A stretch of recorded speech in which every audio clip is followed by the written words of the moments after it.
Welcome to episode 8 of the Minisodes of Founder Diaries. Please remember to subscribe on whatever platform that you're listening to. It's available on both audio and visual. Today's episode is about trusting your own decisions and stop seeking validation. Half of the lectures I'm giving you guys here, I'm also giving myself, so don't feel attacked. I think, especially for somebody who was assigned responsibility really early as a child, you tend to overthink or really want to make sure that before you make a decision, it is absolutely right. But in reality, sometimes you just won't know until you go ahead and give it a try. And we feel like if we delegate this work of making the decision, or you want to ask 20 different people before you go ahead and do it, then if at least 15 of the 20 said, yes, it's a good idea, when you make the decision and maybe it doesn't work out, it feels like it's less on you in that case, because 50 people thought it was a valid idea, right? So you're trying to kind of remove the responsibility of the action from yourself. And in this episode, I want to tell you to trust in your ability to make your own decisions. A lot of times you're going to have ideas that people are going to think are crazy or insane, that don't make any sense. But there are so many trailblazers that we know today who've made such decisions and trusted in the quality of their own decisions. One of my favorite podcasts is Diary of a CEO by Stephen Bartlett. And he actually said that he has a team whose job is to try new ideas and fail. Like they're actually evaluated, like their performance review is how many failures have been able to accumulate. Because we're able to fail fast, then you're able to arrive at the better version and iteration of what you need to do as quickly as possible. And so if you're spending so much time in trying to seek validation, you're not able to execute as quickly as you should. And remember that money allows speed. So I want to give you some examples of founders in the past who have gone ahead and done what people thought and we probably would have thought was a crazy thing, but actually it turned out great, if not okay. One, Jeff Bezos. He chose long-term over profit. The insane decision that he did was to refuse to make Amazon profitable for years. He kept investing every single coin back into growth, even when investors begged him to slow down. Why did it matter? The long-term thinking is why Amazon became to be one of the most valuable companies in the world. Lesson for founders: people may not understand your timeline. You're building for the next decade, not the next month. A side caveat actually from Jeff Bezos specifically. And as I listened to his story, one of the things that actually really stood out for me is how Amazon makes money and their Prime subscription. It's honestly such a simple idea, but generates millions for them in revenue. Our Prime subscription, I think, ranges from, $8 for students to around $15 for a regular person. And if you can imagine how many people actually subscribe to Amazon Prime, for those who are not familiar with Amazon Prime, it's a service where you pay to get your deliveries done, usually within like a day or 2 days, compared to the usual shipping window. And usually that means they will usually have to have their shipping partners ship things out faster than usual. But if you can imagine how much revenue this actually generates for them in a month, it just helped me realize sometimes like your moneymaker or your cash cow is honestly as simple as you can think it is.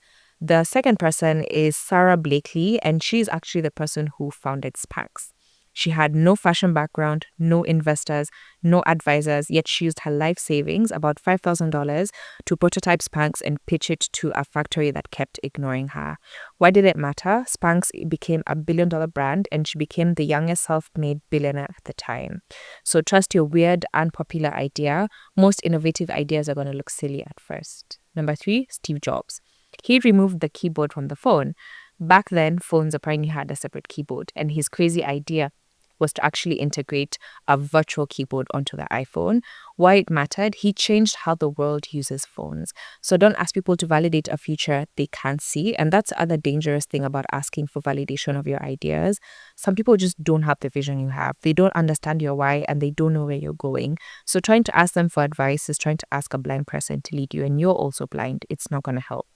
Number 4, Reed Hastings, the person who started Netflix. He killed the DVD business to bet on streaming. The insane decision was Netflix was thriving with DVD rentals, but Hastings decided to pivot to streaming, even though technology was not yet mainstream. That was such like a future-wise decision.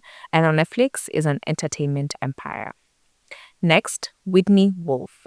When she first launched Bumble, people said a dating app where women make the first move would never work. Now it's a global brand and shifted the dating culture.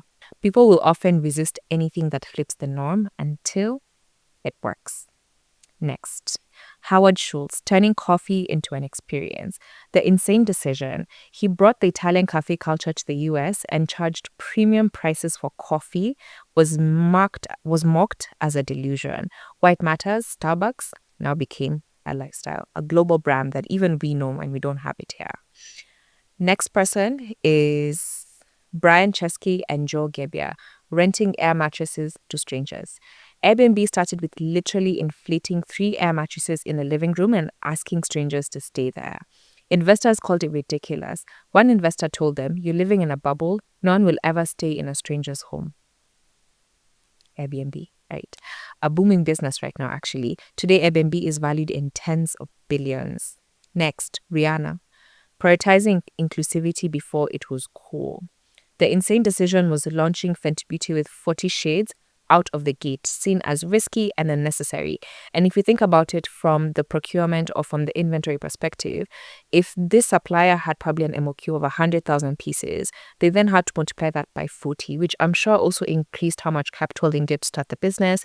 And there's also a big risk in terms of inventory. But it disrupted the entire beauty industry and forced everyone to evolve. And lastly, Colonel Sanders, starting KFC at 65, considered an insane decision. He was rejected 1,009 times when pitching his fried chicken recipe to restaurants. But now, he created one of the most iconic franchises in the world. So I hope this inspires you to stop seeking validation and trust in your decisions. That decision has been planted.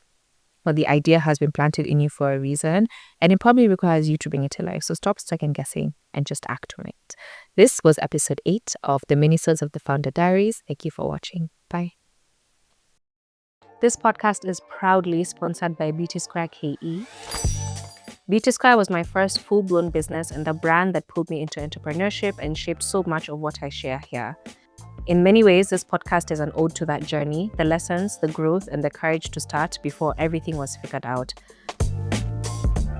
At Beauty Square, we're passionate about helping everyone become a skin expert, offering authentic products from TikTok favorites to proven solutions for acne, dark spots, and more, with a team ready to guide you through all the right choices.